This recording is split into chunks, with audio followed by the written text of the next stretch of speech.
তুমি এই মুহূর্তে সারাক্ষণ কার মনের মধ্যে ঘোরাফেরা করছো, কোন ব্যক্তি বিনা পয়সায় তোমাকে নিজের মনে থাকতে জায়গা দিয়ে দিয়েছেন, আজ আমরা জানার চেষ্টা করব।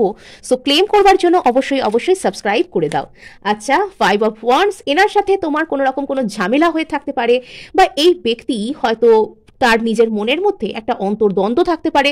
হয়তো কোনো একজন ব্যক্তির সাথে তোমার সম্পর্ক ছিল, বা তুমি তার কথা ভাবতে, তুমি কষ্ট পেতে, বিকজ তোমার মনে হতো যে এই সম্পর্কে কোনো রকম কোনো থার্ড পার্টি রয়েছে, আর এই সম্পর্কে প্রচুর কম্পিটিশন আছে।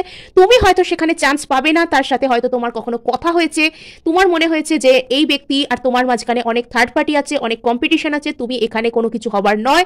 তো সেই ব্যক্তি কিন্তু সারাক্ষণ তোমার কথা ভাবছেন। নট অনলি দ্যাট, সেই ব্যক্তি কিন্তু মানে তোমাকে একজন পোটেনশিয়াল লাভ পার্টনার হিসেবেও কিন্তু ভাবতে পারেন। তো যেখানে এতদিন ঝামেলা হচ্ছে, তো সেই ব্যক্তি কিন্তু তোমাকে কোনো পোটেনশিয়াল লাভ পার্টনার হিসেবে কিন্তু ভাবতে পারেন। আর এখানে কিন্তু ভবিষ্যতে ভালো কিছু কিন্তু এখানে আসতে পারে, আর তার জন্য তোমাকে ডিভাইন টাইমিং এর উপর ভরসা করতে বলা হচ্ছে। ওকে, ইয়েস, এখানে ভালো কিছু কিন্তু আসতে পারে।